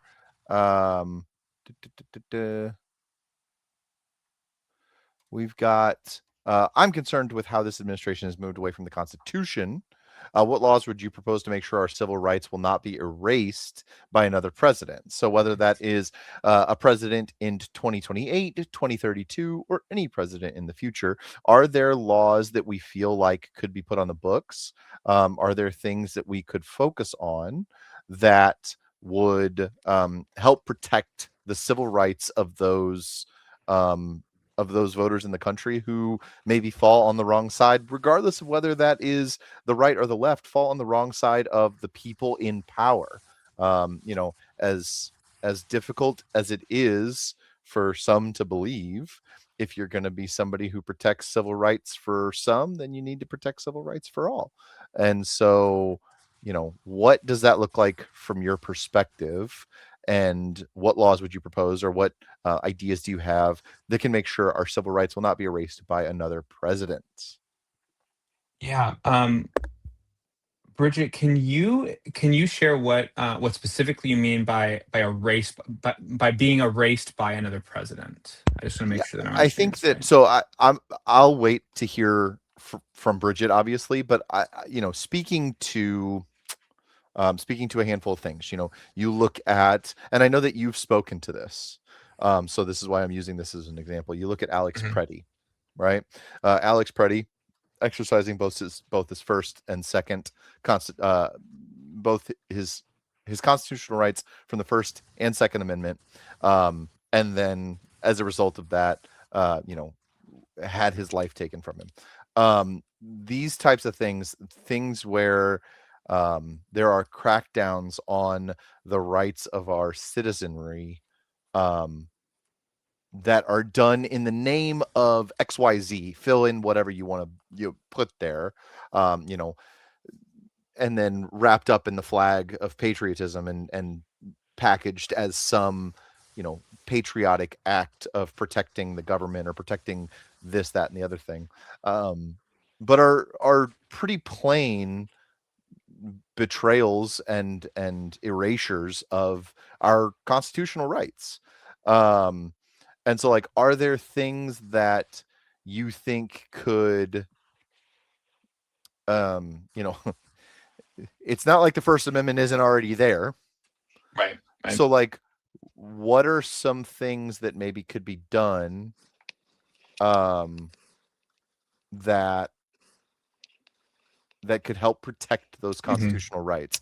And Bridget, feel free Yeah. to clarify if I'm misrepresenting that in any way, shape, or form. Okay, Bridget has done exactly that.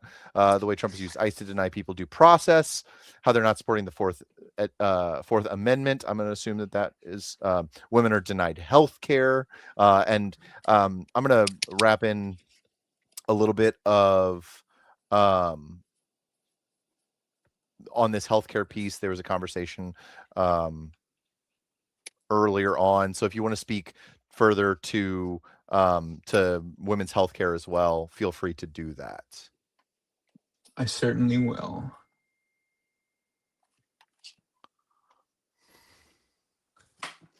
Uh, mm. Okay.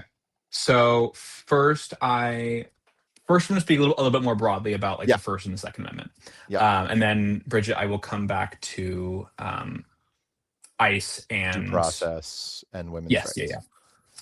So I crazy believe in our rights, and I think that let's start with right to bear arms. I come from a family who is very, very pro gun. Um, I will likely be a more pro Second Amendment progressive Democrat than like a traditional Democrat, I guess. Um, I think I used to be in the camp of like that we need to like I was entertaining thoughts of like maybe we shouldn't have um certain weapons. Like some people should not have certain weapons. And I also used to think it couldn't happen here. We couldn't have a tyrannical government in America. That just wouldn't happen. It can. Um, so I think our Second Amendment rights are very important. So I will always speak in favor of them. I personally I used to have a small firearm. I tried doing concealed carry. It made me very uncomfortable. Made me feel like I would freak somebody out. I don't know. I was very aware of like, what if somebody sees it and they're scared and they think I'm danger. I don't know. So I chose not to, but I do not think that is my right to tell somebody else whether they should or should not. And I also Um, think I'm going to jump in real quick because I think yeah. that that mentality also speaks to kind of your perspective on things, right? Mhm. You didn't do it frivolously. You had made a conscious decision and you were aware of what impact that decision had on those around you, and then you changed your decision because you reflected on it, right? And Mhm. like there was a consciousness to why you made the choices that you made. And as you said at the end there, you don't feel like it's your right to tell anybody else what their conscious decision should be. So like I Yeah. think that it is impactful for sure. Yeah. And let's tie that into abortion rights. I ever seek an abortion for our family? Likely not. Um, I just likely wouldn't want to do that. I would never want to take that away from somebody else. That's one of the most personal decisions that a family can make, and I think that's their decision between their family, their loved ones, and their healthcare provider. And now I'll tie the right to protest into that. I think that if I think that we it is so important to protect the First Amendment. I remember when the ICE protests were happening, there were like in January in St. Louis, I participated in some, and there were like people I knew were suggesting like, y'all got to get out of the street, go do it on a sidewalk, or that's not the right way to protest. You're supposed to do it this way. Quit blocking. No, if I believe that if people are not trying to stop you from whatever your protest is, then it's not enough. Then you likely need to do more to get your message, to get your point across. And um, I have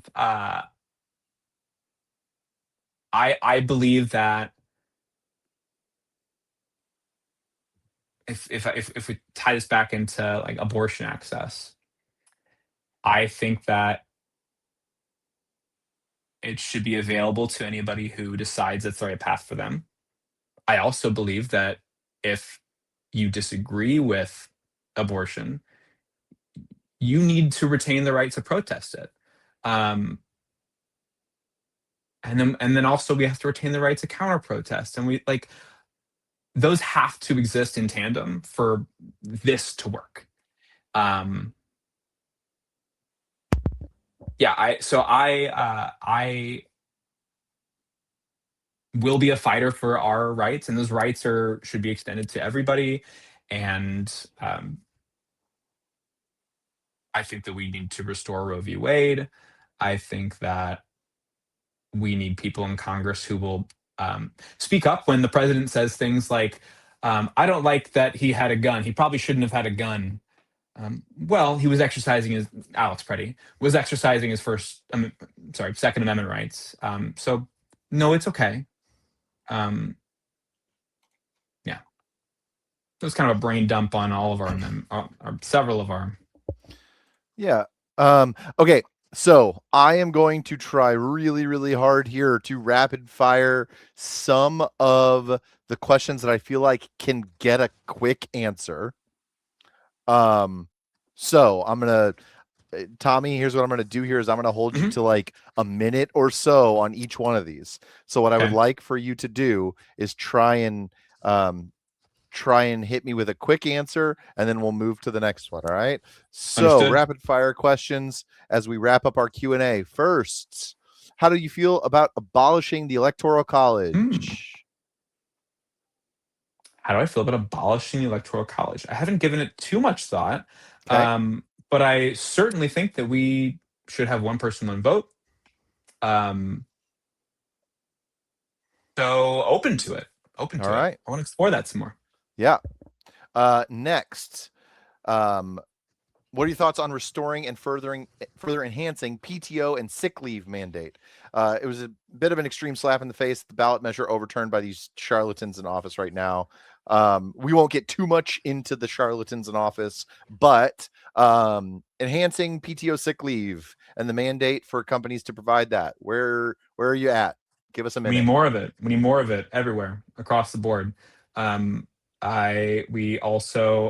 also very in favor of maternal and paternal leave specifically. Um, my wife was fortunate to when she was working somewhere that gave her man, I think she had 4 weeks. Um, did she have three? I don't know. But some people, like some mothers, have a week.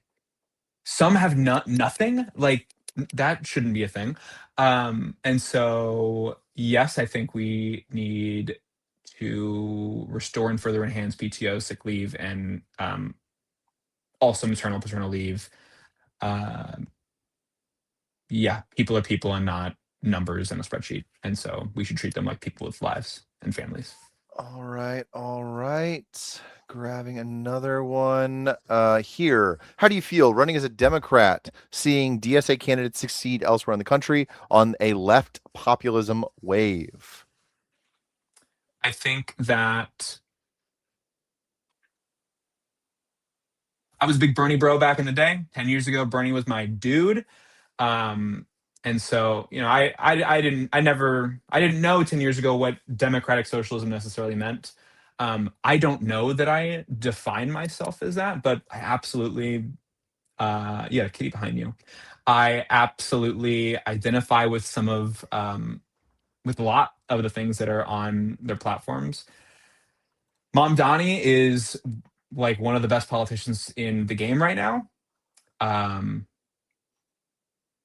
so I am really, really excited to see so much positivity and so much energy behind those candidates. Love it. Another one here is, do you have ideas for stronger governmental spending oversight? Not necessarily. Government spending oversight. I mean, we got to reduce the the debt that we're in. What are we? Aren't we like spending more on? What was that? Sorry. I couldn't tell you where we're at this point. My understanding is that we are currently spending more on interest payments as a country than The budget. military spending.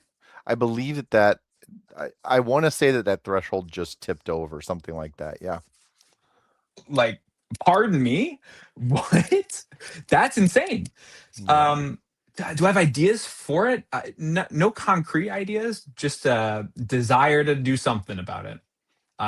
So Chris, if you have suggestions, please send them my way. So I know this is the lightning round, but I think that for decades and decades now, the third rail of government spending has been military spending, right? Nobody wanted to be the guy who called for less military spending. And so I think that it's important to look at things holistically, right? And be like, hey, is there a way for us to look at our entire fiscal situation, look at our entire budget, not just here's the reality. Okay, you take out military spending, you take out like Social Security and Medicare, and you're left with such a small percentage of the pie that there's really almost nothing that could be done budgetarily, right? And so, like, if you want to be realistic, if you want to be practical, you have to have conversations about those things, and they can't just be done on the pay for side. They also have to be done on the budgetary side, right? So yeah, I sorry to just to quickly touch on this some more. I think that we need people who will look at things holistically. I think we have a lot of politicians who will look at an issue and say, like, again, it's either this way or this way. And let's take Medicare for all, for example, which is something that is one of my top priorities, is passing Medicare for all. And it's not just because I think people deserve healthcare as a human right, which they do, but think of all of the other things that is going to affect. We are not going to have people are not going to have to take a job they don't want just because they need healthcare. They're not going to have to do that anymore. For that reason, we aren't going to. Can you imagine like having that stress lifted off of you of never having to deal with a damn insurance company again, or like having to worry about how you're going to pay for some surgery that was like thrust upon you? Can you imagine the stress that is taken out of millions and millions of people around the world? So that mentality needs to be expanded everywhere. That's like fixing our healthcare system is going to have ripple effects everywhere. And we can look at what implementing something like that would do to other sectors across the board. Same thing with federal spending, with our budget. We can look at solutions that can well, as Stephen Covey says in the 7 Habits of Highly Effective People, think win-win. There's solutions there. We just need people to consider them. Love it. I'm sure that I missed a couple questions. And folks, I do apologize if that is the case. But I'm going to go ahead and start to wrap us up here. If there are any questions, comments, concerns, conversations, anything that you want to bring to Tommy and have a further discussion on it, please do that. We are, and I say we, it's absolutely not me. Tommy and the team are wildly active on social media and engaged in the community. Tommy mentioned our mobile office hours at the top of things. He is out in the community multiple days a week, ready to answer questions, whether that community is St. Charles, Columbia, Montgomery City, Lake St. Louis, all kinds of places in between the ends of the district. Tommy takes time to to be in those places. So please make sure that you are following socials to figure out where all those things may be. You may see some banners at the bottom of our chat here. Join us at Spencer Road Library tomorrow, Spencer Creek Library tomorrow, to pick up campaign supplies. So if you are interested in just chatting with us, or if you are interested in any of the things that Tommy may be pointing to just now, we have yard signs, we have car magnets or bumper magnets, we have all kinds of different things. I'm going to pull us off the screen for just a moment. Tomorrow, that is what I'm talking about there. That is our campaign central. We're going to be set up at Spencer Creek Library. We're going to be having conversations amongst our team, and then we're going to be having conversations with you, the voters, ready to dive into anything that you feel didn't get answered today or anything like that. Then after, Also, sorry to be the weird voice coming in. Our next round of yard signs will arrive. I'm echoing. I can hear me coming through Tommy's speaker. Our yard signs arrive Friday. Happy birthday to me. We will be getting all new signs then, but you can pick up magnets and other supplies tomorrow. So a yard sign will get you at a later date. I will say, MJ just asked what room will we be in at the library. I have absolutely no idea.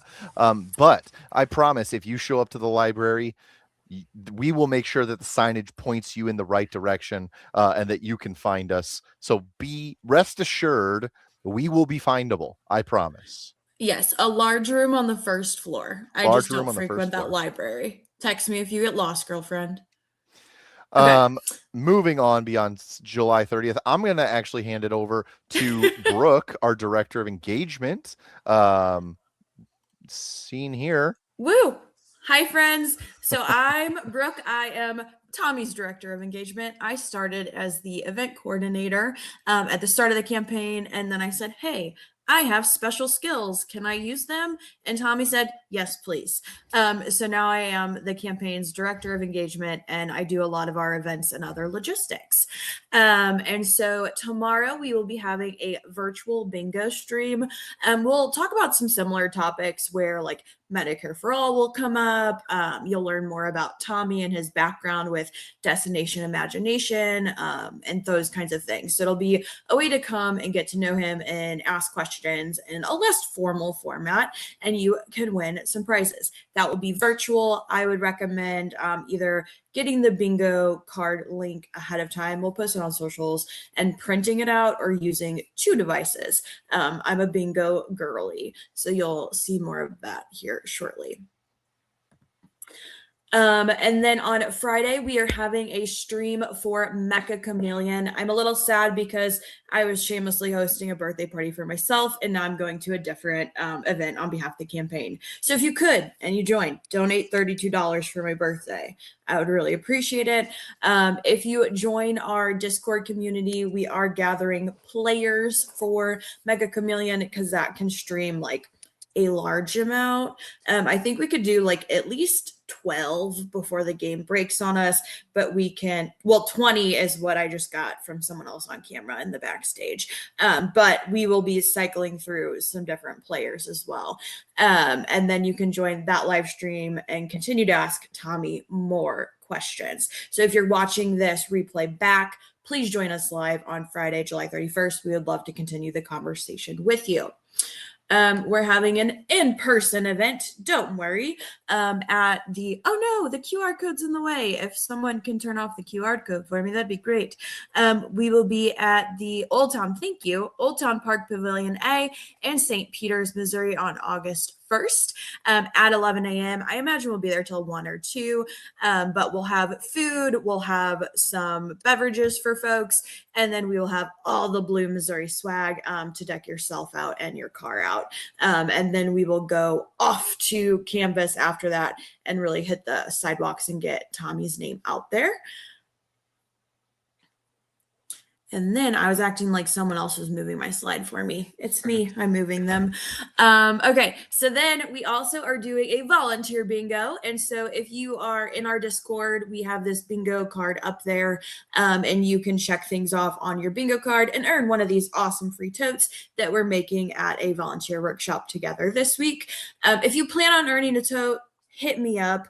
So you can either send us a DM or onto any of Tommy's socials or email me at team@holsteinformo.org so I can make sure I have more totes in my house. Because right now we have like 20 on hand. But if more people want them, I will make more. It's a great problem to have. So told you, bingo lady. I will go to a bingo hall with you too if you want. Hey, Brooke, real And quick. then, yeah. I've never played bingo. I'm so excited. Oh my God, I'll teach you how to be a bingo caller. It'll be great. Thank you. Okay, so we can do a practice round. Okay, so Cool. then if you see my car or Tommy's car out in the community, we are officially mobile campaign centrals, folks. So you have permission to take one of those tiny magnets off my car. Not a big one, take a tiny one off. And you can scan the QR code or visit the link to donate $5 and then welcome to take a magnet. Don't take one off like someone else's car. Only mine or Tommy's. Don't be mean. And those will be available at the library and rally too until we run out. We only ordered 200, so like get them while you can. And then this is my last one, I promise. Thanks for chatting, guys. It gave me time to make some stuff. So, in our Discord community, we are having awesome conversations and we have a lot of awesome people.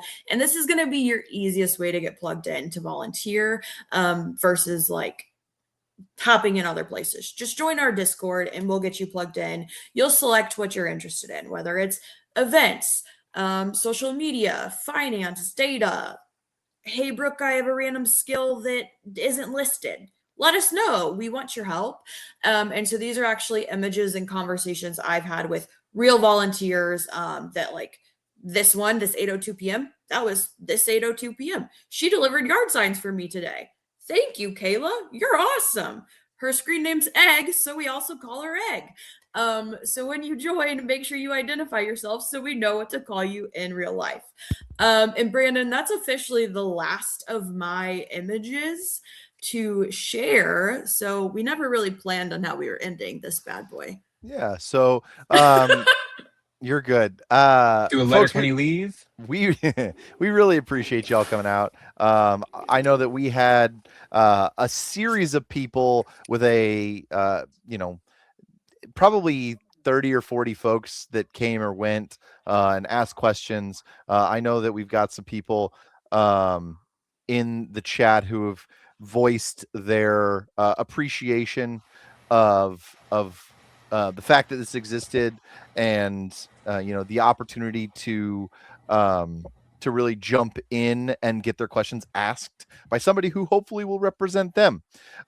So that's our goal. Our goal is to get Tommy through August 4th and then November 3rd and then off to DC. And we couldn't do any of that without you all, without the people who make the campaign come to life, who are engaged at a time where it's hard to stay engaged. So thank you. We appreciate it. Tommy, thank you for taking the time to talk to all of us, to answer some questions. We appreciate that you are here doing that. Two quick things I wanna mention before we sign off. One, I think it was Allison and Chris who had questions that. Okay, thank you. I just want to remind y'all to please DM us specifically, and I will do my best to directly respond to you. Oftentimes, I will. I hear my echo now. Oftentimes, I'll just try to get on a voice recording or something and just respond that way to people. So please, any questions that you have, send them. Instagram's the best way to do it, but any way that you would prefer, and we'll try to respond. There's also a handful that I saved that we didn't get to. And for those folks who maybe didn't get their question answered, that Friday stream on Mecha Chameleon, we will be taking questions while we play that game as well. So if you would like to further get some clarification on some topics, send Tommy a question today. Tell him, hey, I'm going to check in on Friday and I'm going to expect an answer. And we will make sure that we take the time to think that through in the next 48 hours. So back to you, Tommy. Last thing I wanted to say is I just want to give a huge shout out to Brooke and Brandon and Ethan and everybody in the Discord, all of our volunteers. The only reason that I can do any of this is because of all of you guys that have poured your hearts into everything we're doing. Thank you guys for everything that you've done, and thank you for this. I would not be here without you guys. Of course, man. Well, folks, that is what we've got for you today. Again, tune in Friday. Stop by Spencer Creek Library tomorrow. Check in for bingo live with Brooke. And we really appreciate y'all hopping on whatever platform you hopped on. And that's what we've got. So take care, and we'll see y'all next time. Bye, everybody.